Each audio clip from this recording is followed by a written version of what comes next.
ഇന്ന് നമുക്കൊരു ഉള്ളിപ്പൂവിടെ ഒരു തോരൻ വെച്ചാലോ. ഇതാ ഉള്ളിപ്പൂവ്, ഇത് നന്നായിട്ട് കഴുകി അരിഞ്ഞെടുക്കട്ടെ. അപ്പോൾ ഉള്ളിത്തണ്ടൊക്കെ ഞാൻ നന്നായിട്ട് അരിഞ്ഞ് വെച്ചിട്ടുണ്ട്. നമുക്കിതിലേക്ക് വെളിച്ചെണ്ണ ഒഴിച്ച് കൊടുക്കാം. നല്ല തണുപ്പായിട്ടൊന്ന് വെളിച്ചെണ്ണ കുറച്ച് ഒഴിക്കുന്നു.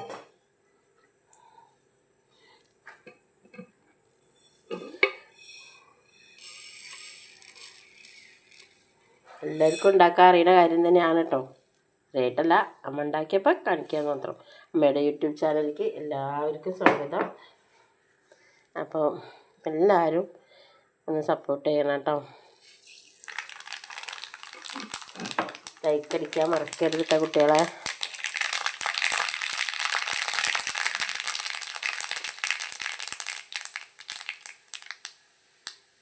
പച്ചമുളക് ചേർത്തു, കുറച്ച് തേങ്ങ,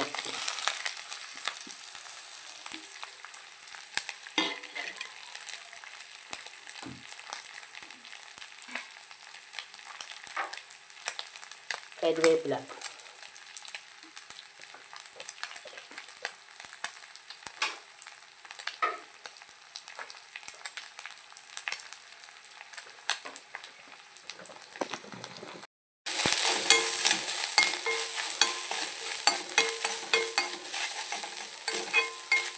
ഒന്ന് മൂത്ത് വരട്ടെ.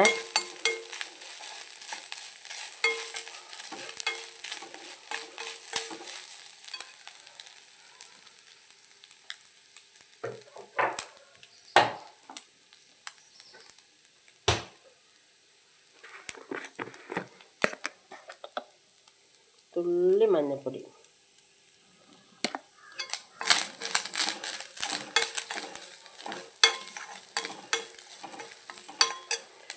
ഇത് മൂക്കണം കേട്ടോ മഞ്ഞൾപ്പൊടി.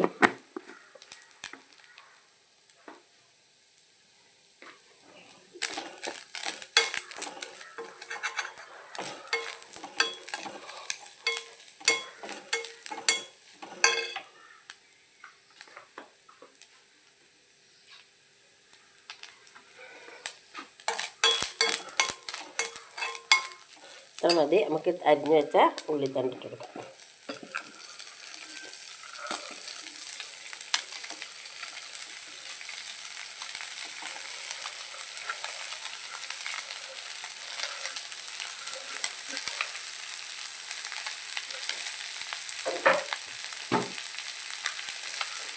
ആവശ്യത്തിനുള്ള ഉപ്പ് ഇട്ട് കൊടുക്കും, ഇളക്കി കൊടുക്കാം. എല്ലാവർക്കും അറിയുന്ന കാര്യം തന്നെയാണ്, അല്ലാന്നല്ല. പക്ഷേ അമ്മ ഉണ്ടാക്കിയപ്പോൾ അമ്മ നിർത്തു.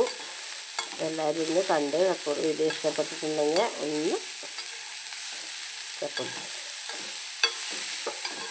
ലൈക്ക് അടിക്കാനും പുതിയതായിട്ട് കാണുന്നവരൊക്കെ സബ്സ്ക്രൈബ് ചെയ്യാനും മറക്കരുത് കേട്ടോ. ഈ പേര് വെറുതെ നമ്മൾ ഉപ്പിട്ട് വേവിച്ചിട്ട് പച്ചമുളകും തേങ്ങയും വെളുത്തുള്ളിയും ചതച്ചിട്ടിട്ട് പച്ച വെളിച്ചെണ്ണ കരിവേപ്പിൻ്റെ ഇലയും കൂട്ടി ചതയ്ക്കുക. എന്നിട്ട് പച്ച വെളിച്ചെണ്ണ ഒഴിച്ചെടുക്കുക. അപ്പോൾ നല്ല ടേസ്റ്റ് കേട്ടോ. എങ്ങനെ വേണമെങ്കിലും നമുക്കിത് വയ്ക്കാം. ഇനി ഇത് ചെറിയ തീയിലിട്ടിട്ട് അടച്ച് വെച്ച് ഇളക്കി വേവിച്ചെടുക്കാം. ഇനി നമുക്കിത് ഇങ്ങനെ ഇളക്കി ചെറിയ തീയിലിട്ടിട്ട് അങ്ങനെ ആവിക്ക് വെന്ത് വെള്ളം ഒഴിക്കണ്ട, ആവി കിടന്ന് തന്നെ വേവണം കേട്ടോ. എന്നാലും ഇതിനൊരു പ്രത്യേക ടേസ്റ്റാണ്. വെള്ളം ഒഴിച്ച് വെക്കുമ്പോൾ നമ്മൾ പച്ചമുളകും തേങ്ങയും ചതച്ചിട്ടിട്ട് വെളുത്തുള്ളിയും കരിവേപ്പിൻ്റെ ഇലയും പച്ചമുളകും കൂട്ടി ഒന്ന് ഒതുക്കിയിട്ട് ഇതിലിട്ടിട്ട് വേവിച്ചെടുക്കാം. എന്നിട്ട് പച്ച വെളിച്ചെണ്ണ ഒഴിച്ച് കരിവേപ്പിൻ്റെ ഇല ഇടാം. നല്ല ടേസ്റ്റാണ്. അപ്പോൾ ഇതിങ്ങനെ വേവട്ടെ. അപ്പം നമ്മളെ ഉള്ളിത്തണ്ട് തോരൻ റെഡിയായി.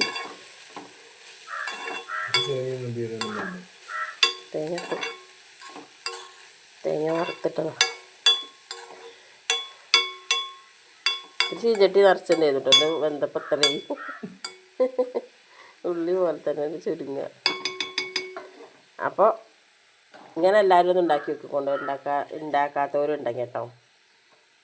ഇന്നത്തെ വീഡിയോ ഇത്രയേ ഉള്ളൂ. ചെറിയൊരു വീഡിയോ ആണ്. എല്ലാവരും ഒന്ന് കാണണേ.